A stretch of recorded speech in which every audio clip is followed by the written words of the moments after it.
Action Drug Rehab Hour. I'm Cary Quashen. I am your host, and I got a couple co-hosts with me today. I got Austin Dave. I think everybody knows Austin Dave.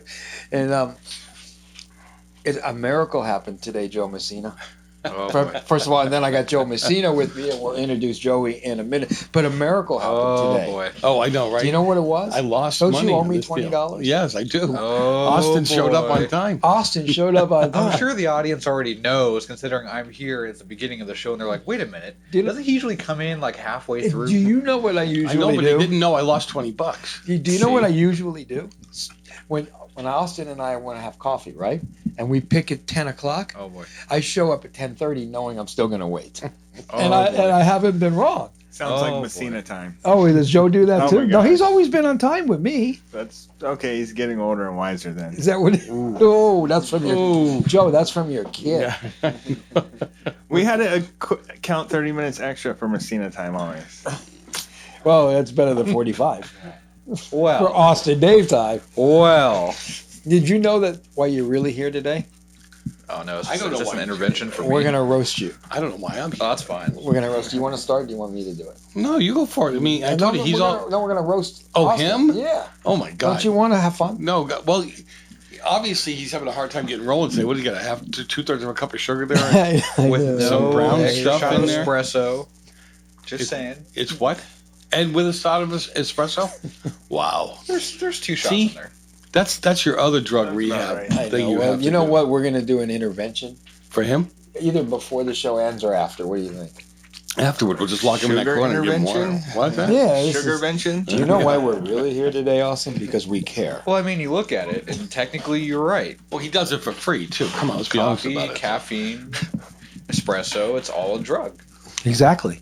And it's probably perhaps one of the most prolific drugs in our country. Mm-hmm. And you think about it. Some think would about say it. delicious. When you don't get your coffee, Exactly. but when you don't get your coffee and your caffeine, what happens? Withdrawal. Cranky. Withdrawal. You get cranky. You can't focus. You're just thinking about Fog brain.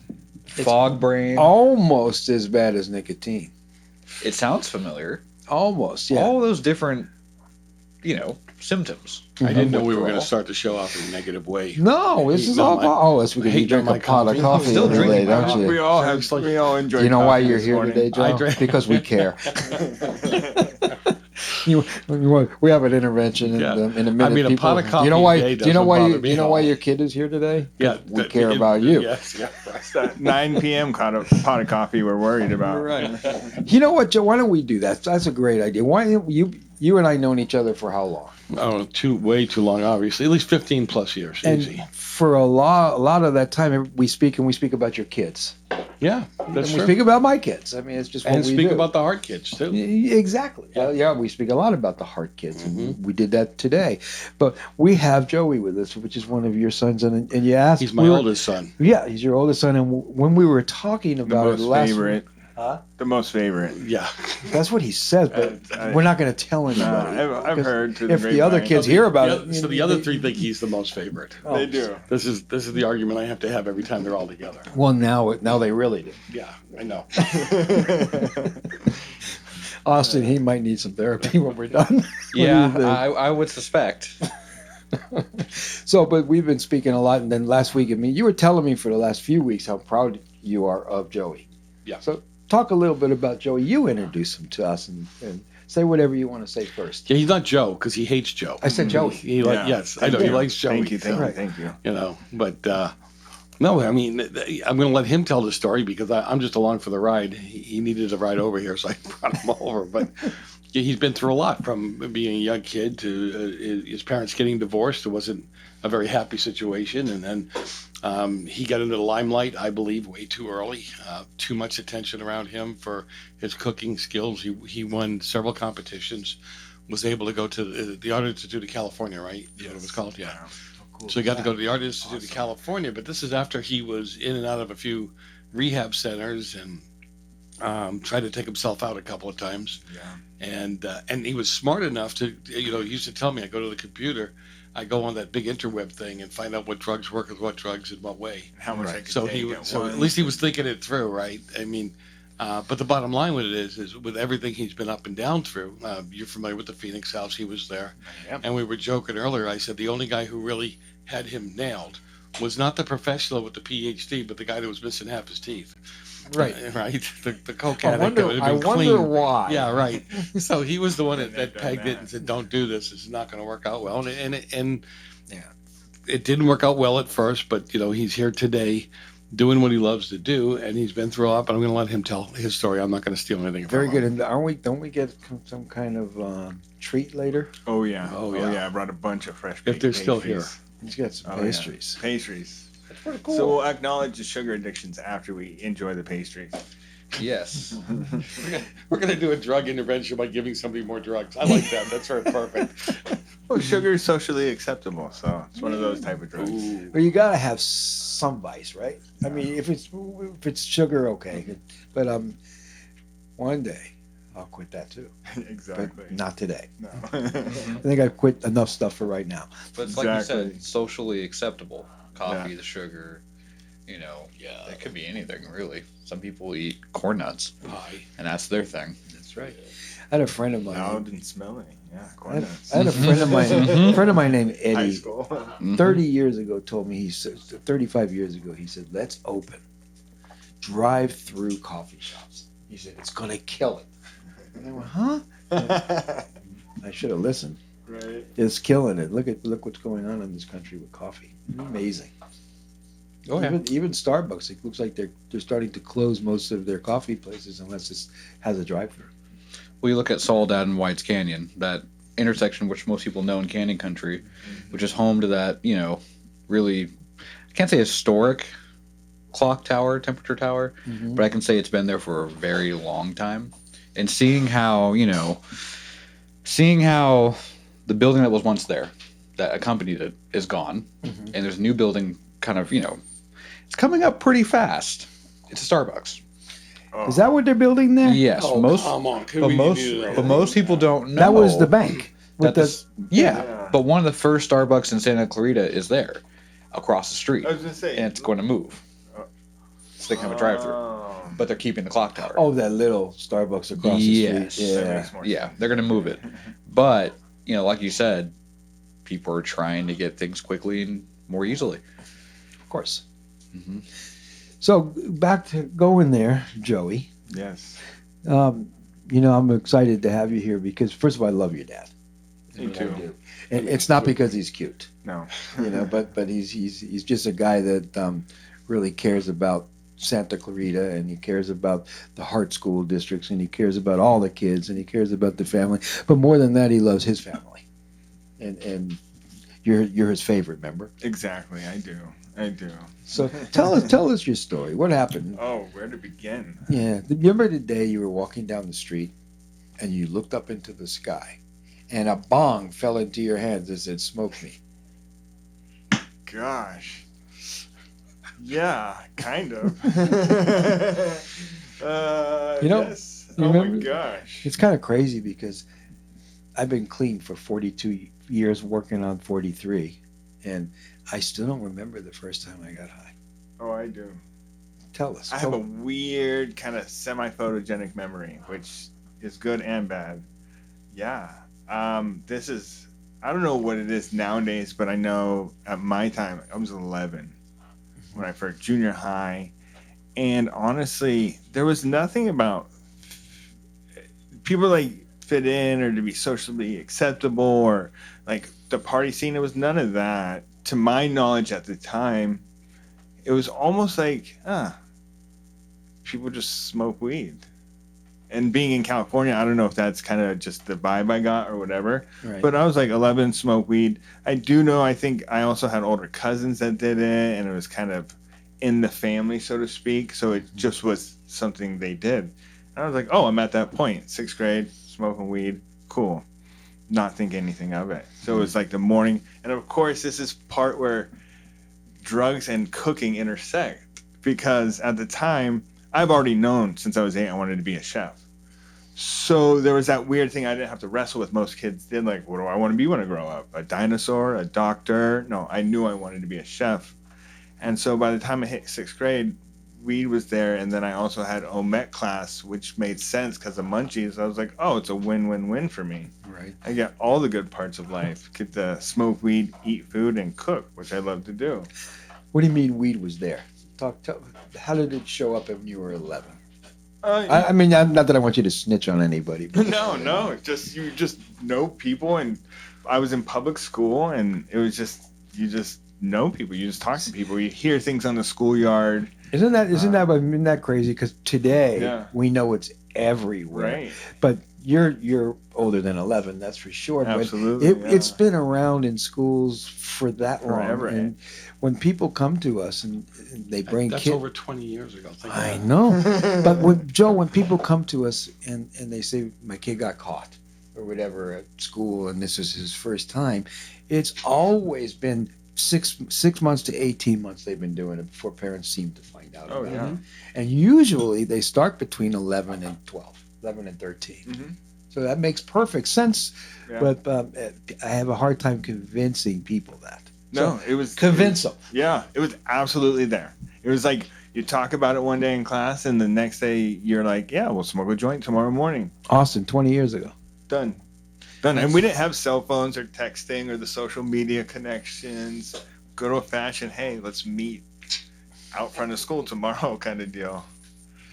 Were you nervous the first time? Do you remember the first time you did it? Yeah, no, I remember to this day. Was We it- used lined paper from our notebook. Lined paper.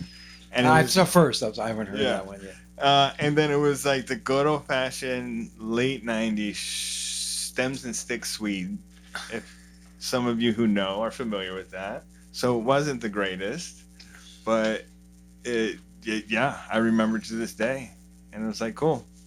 We rolled it, smoked it, and then I went to home ec and made funnel cakes that day. Funnel cakes. And Well, that fits, don't it? Yeah, and That's- so I think the thing too, because I grew up in the D.A.R.E generation. Question, and then Yeah. I want to hear about the D.A.R.E generation.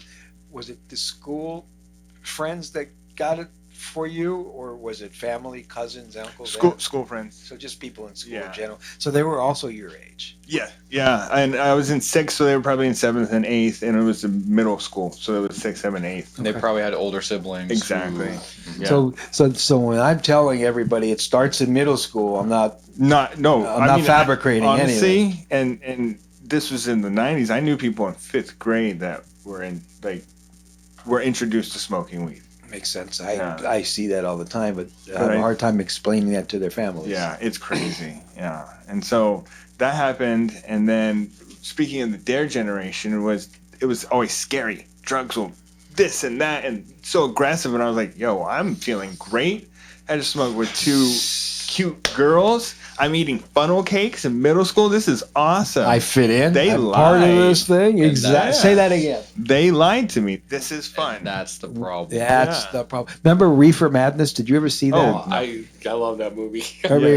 Tell us what you remember. I from remember that. about Reefer Madness. The whole idea was just pure panic. Like you smoke once, it's worse than heroin. You're gonna kill people. You're gonna rape. I don't know if we could say that. You're gonna jump off Yes. of. And he's sitting there at 11 going, I don't do that. No.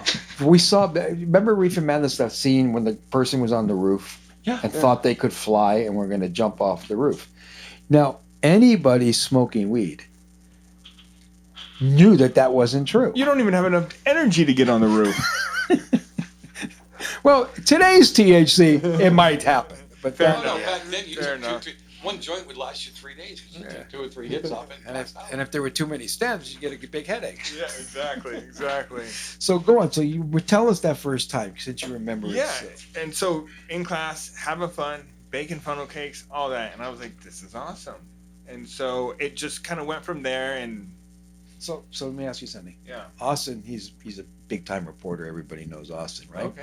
So That's right. the only reason I'm saying that is, explain to him how everything that you were taught is wrong when you smoked it. Oh yeah, just The big lie. the big lie that it was gonna be so scary, or like some of it was more especially with the weed thing, because I knew of people who smoked it consistently, family members, people of that nature. So I already saw there it wasn't that dramatic. Can we be clear? When you say family members, you don't mean your dad. No, Okay. absolutely not. Other I can let the run with extended. You had to family go there, members, didn't he? Yeah, extended family members, not Joe Messina. And so I saw that. I was like, okay, whatever. They're adults. Maybe they get it because some adults drink alcohol and they were fine.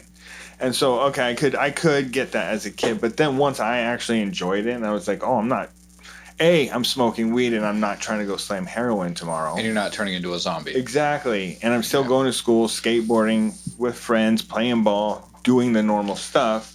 I wasn't that 1990s commercial of the girl on the couch that's deflated, trying to scare us, which, and then the whole brain on drugs kind of scrambled in the pan. I love my eggs scrambled, so that wasn't scary either. And so if they were hard boiled, it might have changed it now. Did you feel that because, here was what you were told was going to happen, and then what actually happened? Do you feel that maybe that emboldened you? Absolutely. The fact that, you defied even if they were the odds, if you defied the odds, or if it didn't happen to you, did that embolden you and push you further? Yeah, I can absolutely say 100% yes, because especially later on, when I tried harder drugs as they are described, that was even more so of oh yeah, this didn't kill me the first time, we're good. That was always a big fear. Let me throw something past you. That was always a big fear. Yeah. So when we're young, we have what you call contracts. Remember those? When I grew up, I want to be a chef. Yeah. And you knew that's what you wanted to be, and nothing was going to get in your way, right? Yeah. So, that was great because you had a purpose. But we also had a set of other contracts. You remember those? When I grow up, I'll never. Most people's contracts are, I'll never get loaded. I'm not going to use drugs. I'm not going to turn into that. Most people. Right.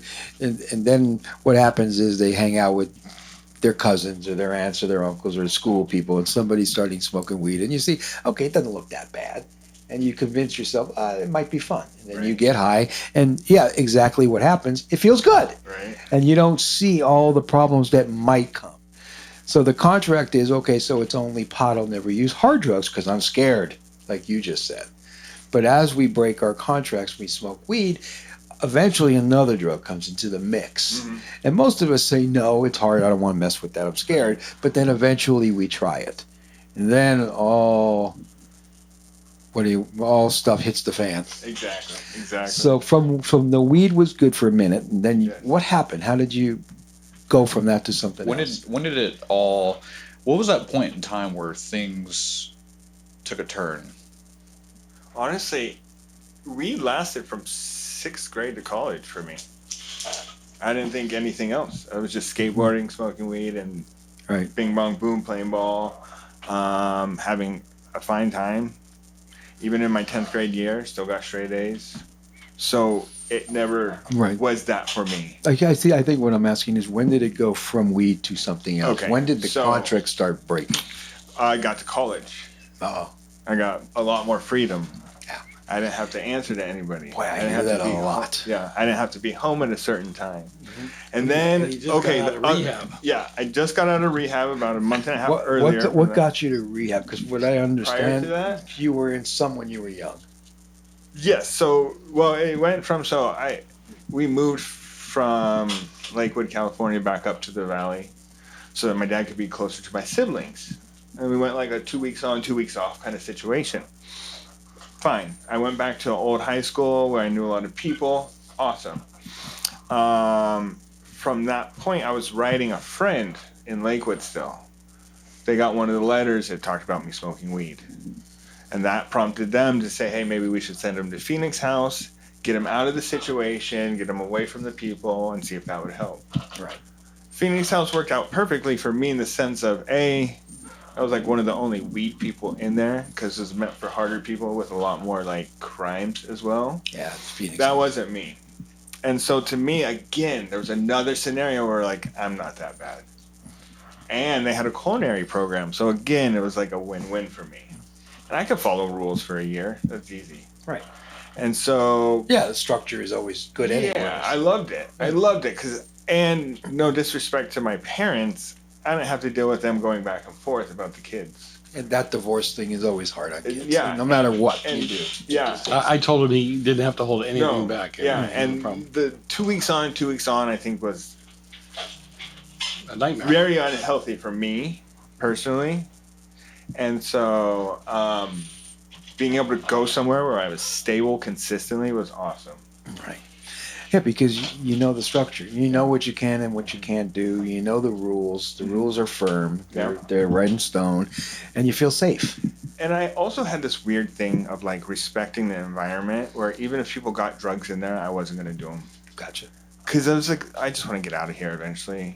And the goal was I can graduate. I can go to college. I don't even have to go home ever again. Mm-hmm. It was awesome. And so while there, I got to take a culinary class. I have a couple of things I want to touch on. Why don't we go ahead and take a break? And Yeah. when we come back, jump on it.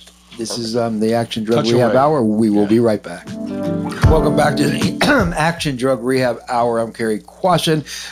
Austin David is here joining us, and Joe Messina, and For balance. Joey. Hi. Yeah, somebody's got to keep us balanced. That's right. And Joey's been telling his story on how his adventure with drugs went from good to not so good, and to where it is now. So Austin, you were gonna ask him some stuff. Yeah, there's a couple of things I want to touch upon, and I want to start with Joe first.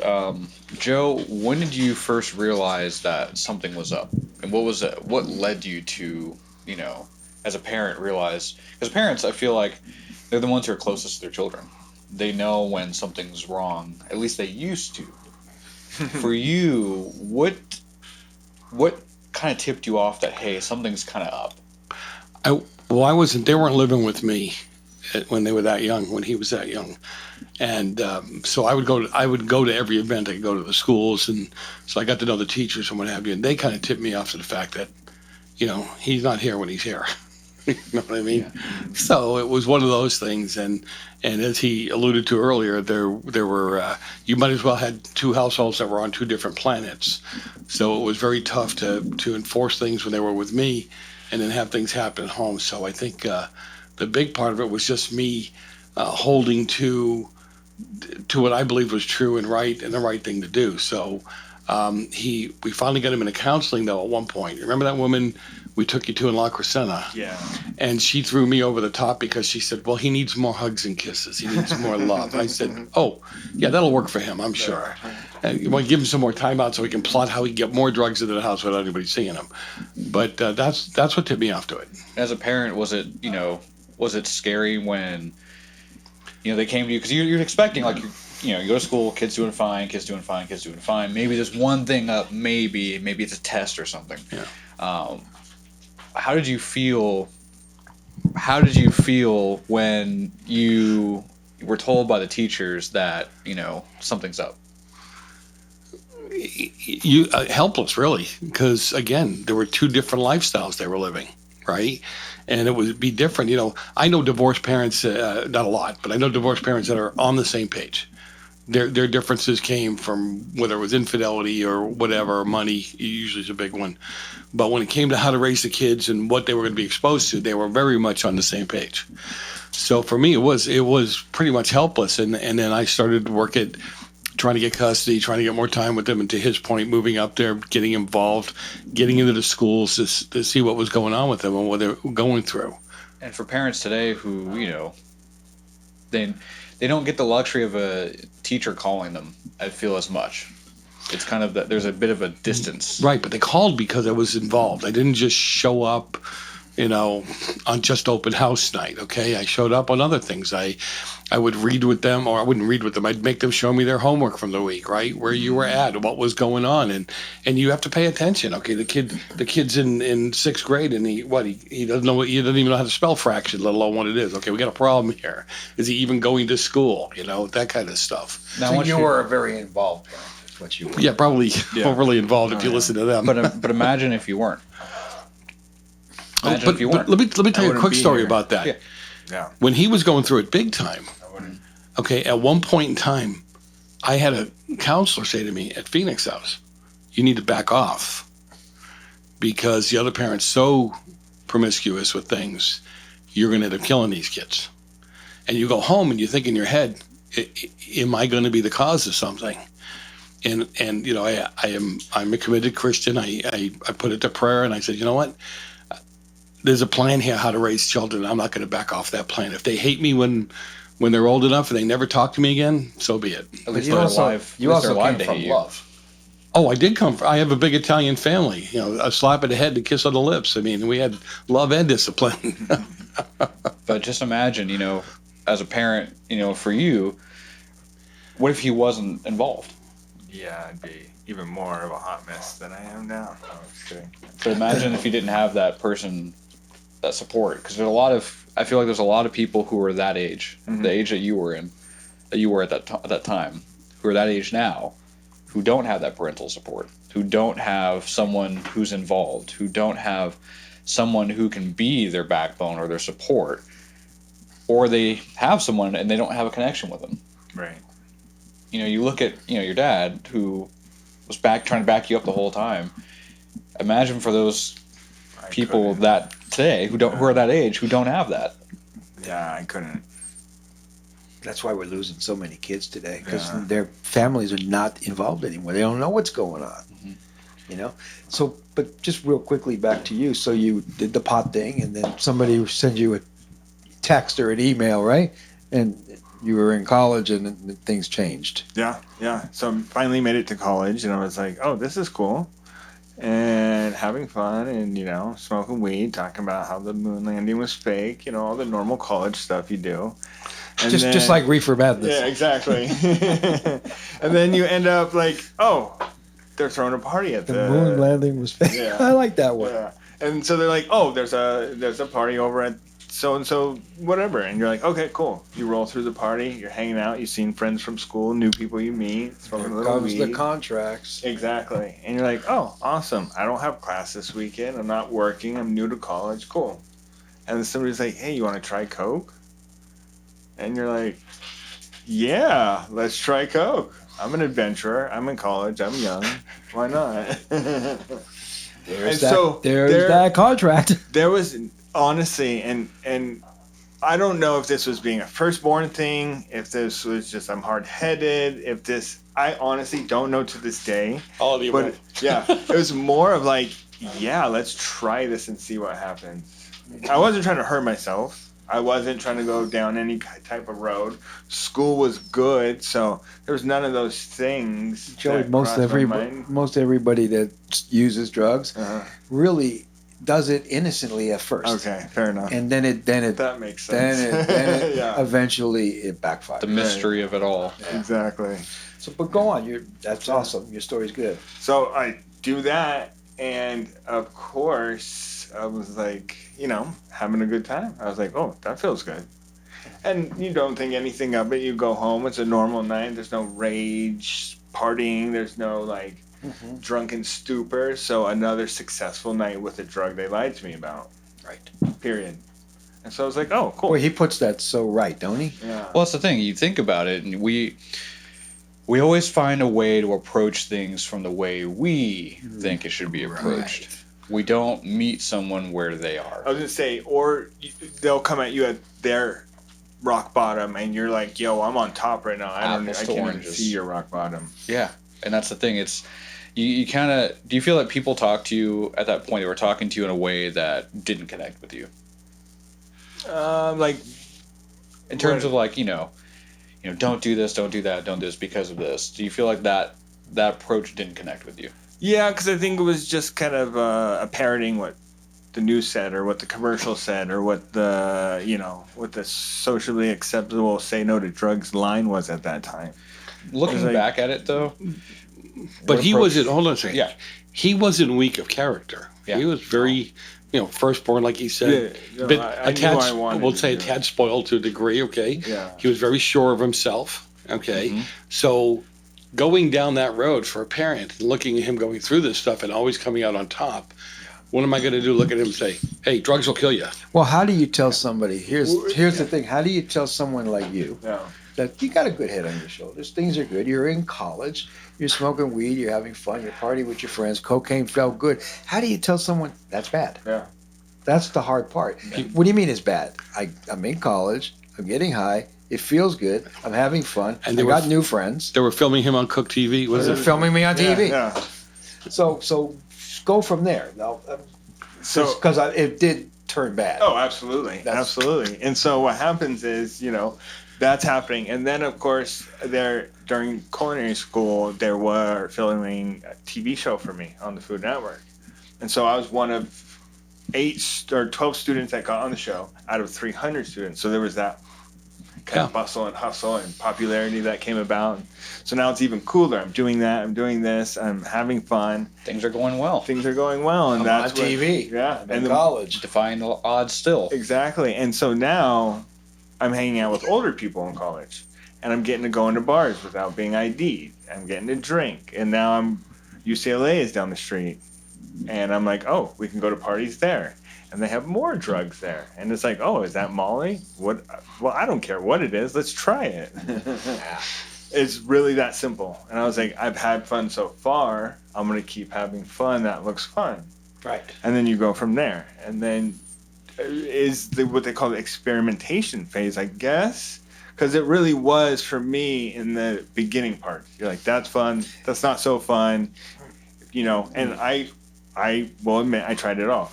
Tried meth. I was like, that's gross. No, thanks. Next. Tried oxy. Didn't like being that tired. Next.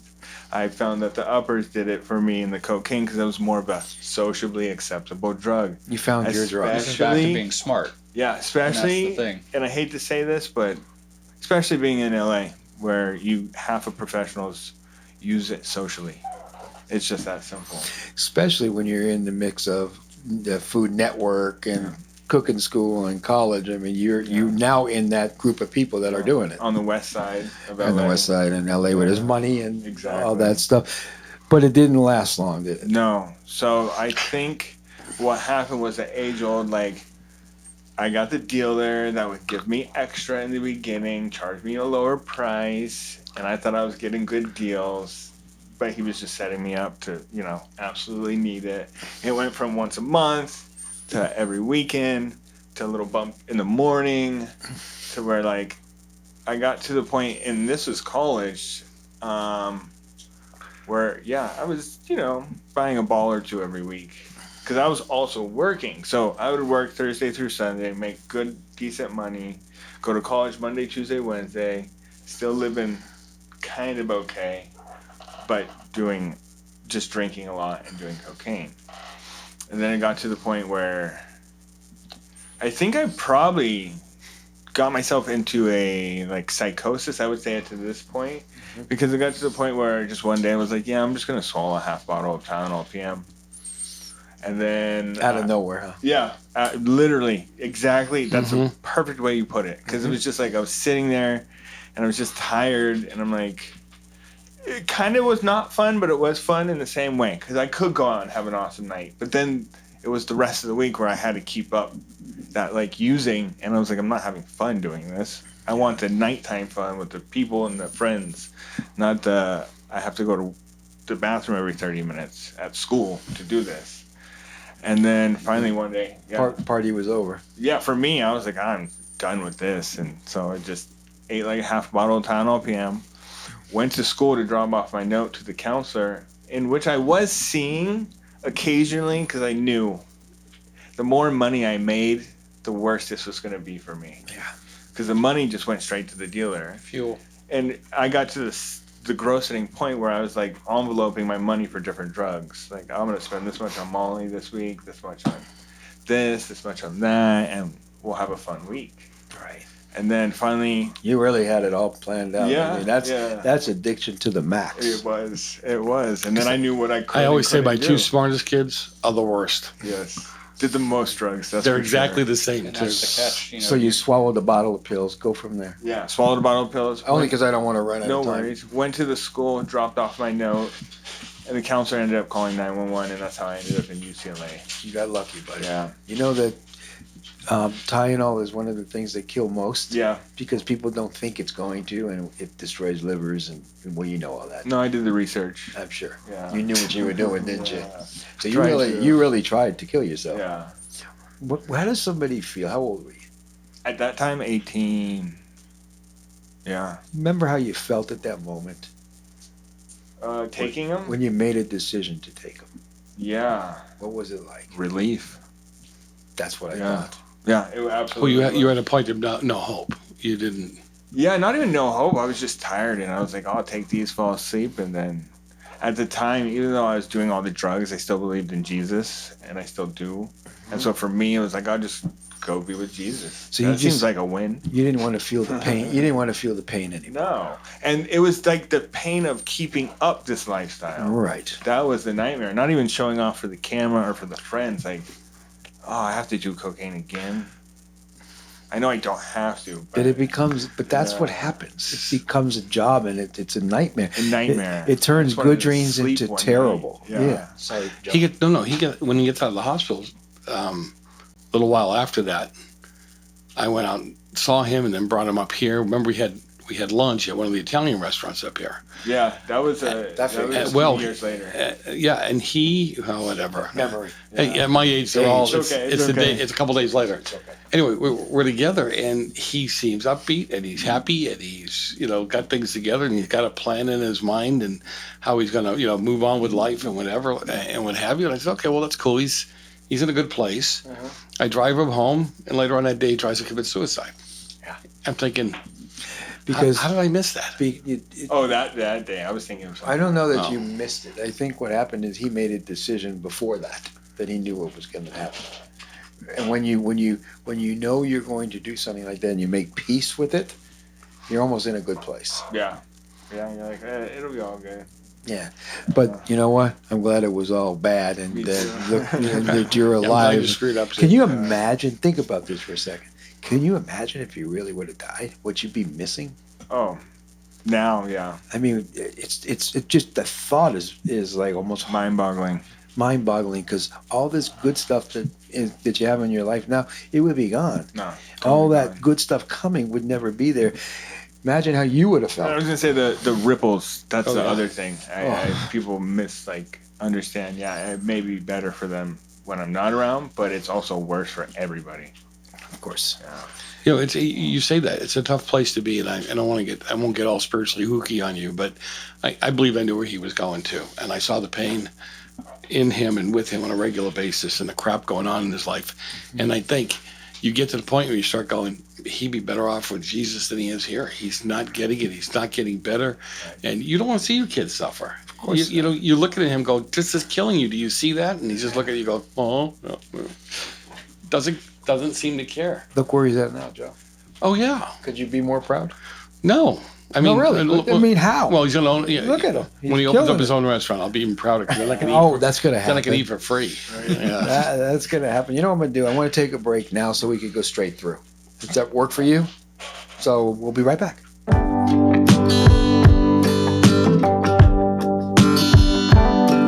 Welcome back to the Action Drug Rehab Hour, and we got Joey here, actually telling us his story. And Joey who? Joey Messina, Yes, thank you. not Joe Messina, No. Joey Messina. Let's not get this wrong now. Yeah. We've heard his story. Yeah, we heard his story. Everybody To heard have his a story. field day Okay? with this Shh. one. Thank you. No, Yeah. it's Joey today, not Joe. It's the real deal. So I'm having fun too. But you know what? Your story, it went from really good and fun to really bad, and I know it got worse, and then it got better. So take us on the ride. So after the UCLA run, got out, hung out with Dad for a few months, got back into a job I was working, stayed clean. I was like, okay, I could do this.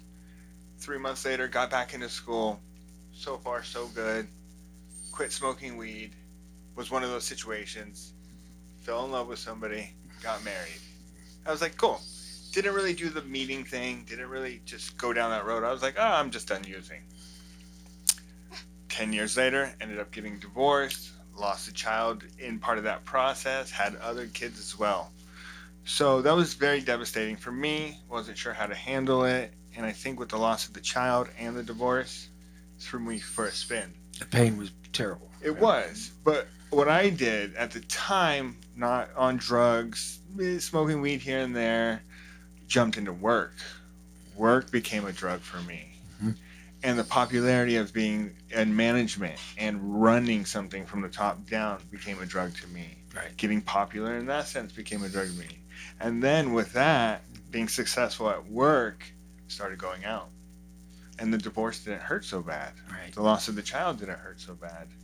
And You the were numbing. business was successful. You were numbing it with business and whatever else. Exactly. Alcohol, and then cocaine came around. I was like, I remember this from college. It was kind of fun. I didn't remember the bad parts. I remember the fun parts. See, that's the hardest thing. Yes. We always tell everybody, if you remember only the good, you're going to end up in Go trouble. back, yeah. You have to. You got to remember the bad. And the best part, I told myself, the lie I told myself, I'm older. I'll be able to handle it now. Yep.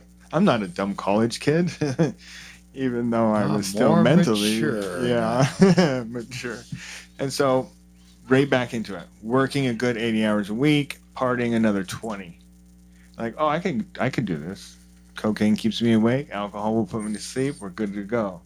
Restaurant's doing well. Staff is happy. Again, semi-successful at probably a base level. And looking back at it, I was exhausted. I was tired. I was gaunt. I probably weighed like 145 at the time. Not good.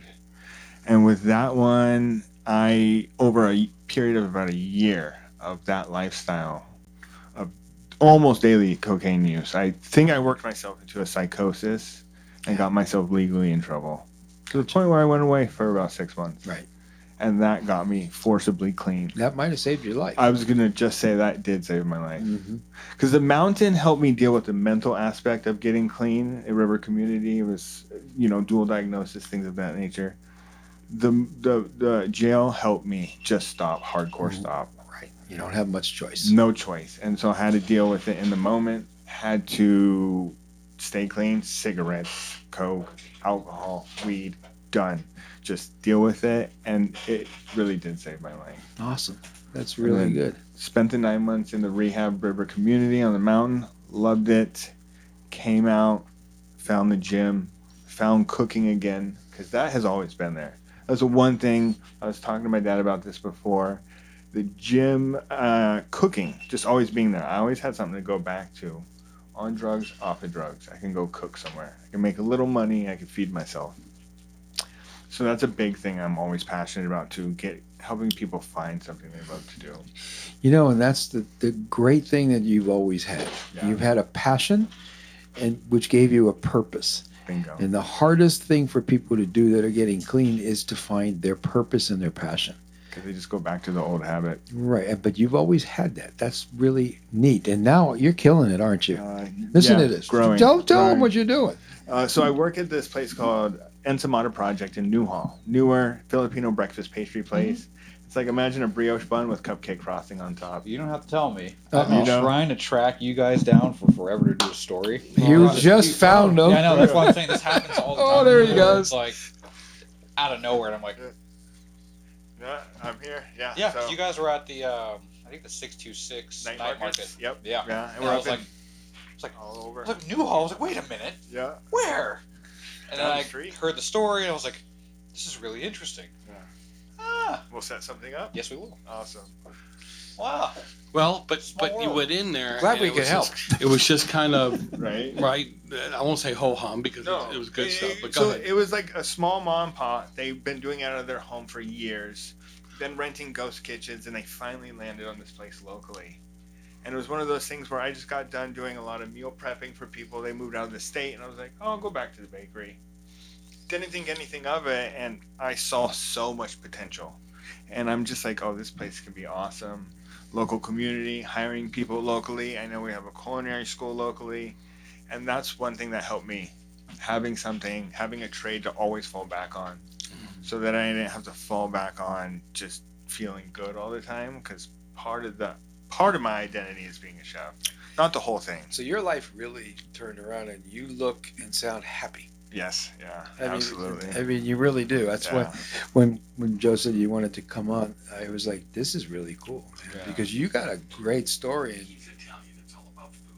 You didn't know. Yeah, it really is. That's the thing, though. Like, but you look at yourself, and through your food, you're making people happy. I love that You're part. giving them something healthy. Mhm. You're taking care of their bodies, Mhm. and you're giving them a way that they're having a good day. Yeah. You know, just it's interesting because you can say that, but some people don't understand the feeling of eating good food. No, and that's the thing my grandma taught me. When I was 8, she would come out during Christmas break, cook for us, wake up early, and I'm like, yo, grandma, sleep in. She's like, no, I love this part. And I was like, really? Let me hang out with you one morning. Got to hang out with her. I was like, oh, this is kind of cool. You get to lick the cookie dough from the cookie bowl. And she's making like eggs and bread. I was like, you can make bread at home? This guy's an inspiration, So, isn't he? like, Isn't he great? Yeah. So I I'll think- tell you what, so I she love blew your my kid. mind. But it's just Yeah. like you look at your story and you realize that it doesn't always end in death and gloom. No. It doesn't always No, end in amen to that. mayhem. There's some parts of it Yeah. that may be, a little bit of mayhem here and I there. was going to mixed say, in, and the but mayhem helped kind of, Get you to where you're. knock me aside the head, so to speak, and be like, wait a minute, I don't want this again. We have 2 minutes. What do you want to say to people listening to you to figure out, hey, I don't know if I can do this. Maybe taking a bottle of Tylenol is the answer. It's not. I mean, there's nothing else other than the biggest thing I could say is just be patient. It gets better. It really does. Be patient. It may seem like the quick answer out, and we have a lot of those today. And so I would say be patient and just take a few breaths and realize that there's something else out there for you, whether it's now or, like I always say, at the time, I didn't know any of this would be, but I'm so glad for today that I went through everything I did, because it might show up like 10 years later. And I hear that. I've been working with mentally ill people for a lot of years. I ran psych units and all that stuff, and I hear the same thing. Thank God it didn't happen. Thank God I'm still alive. I love what I do now. Say that again. I said I love what I do now. Hey, do me a favor. Yeah. What do you want to say to your daddy before we close? Oh, thank you for everything. Don't make me cry. No, I won't. Just being there, and being a man, and letting me learn, but also like calling me out when I need to be called out. I love that. Thank you. Go give your kid a hug. We don't hug. We're Messinas. now. I'm the hugger. He's the hugger in the Yeah, Oh, too bad. I'm the hugger and the crier. Someday you gotta bring him back. Say something to him. Tell him about No, tough don't love. forget that. Say something to Right? him. Say something to him.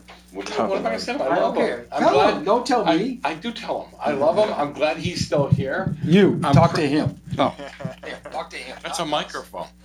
Jeez, Louise. I do love you. You know that. I've always been supportive of you. I've always been willing to put my finger in your face and go, no, this is not going to work for you. But ultimately, I'm glad you're still here. You know what? Me too. I love you, Joe. I really do, and you know that. And Yep. and I love you too, Joey. And I am super proud of you, Austin. Yeah, got love for you too. I'm here. But it's like He's on a sugar high. He doesn't- I'm proud for you guys. Thank you. And that's an amazing story of just going from the lowest of the low for you, and then look at you now. That's awesome. I want to have him back on our show, and you're going to do an empanada thing. You know what? No, we got some here. He's got some right here. Yeah. We They should may have not be tasted allowed them in on the studio. show, but we It's all can't good. do It's that all now. But maybe. There's a lot of wrapping paper, and if we Yeah. taste, I'll bring them without. So on that note, he's telling me we have 11 seconds to close the show. So this is the Action Drug Don't- Rehab Hour. Don't give up. Don't give up. Thank you, guys. We'll see you next week.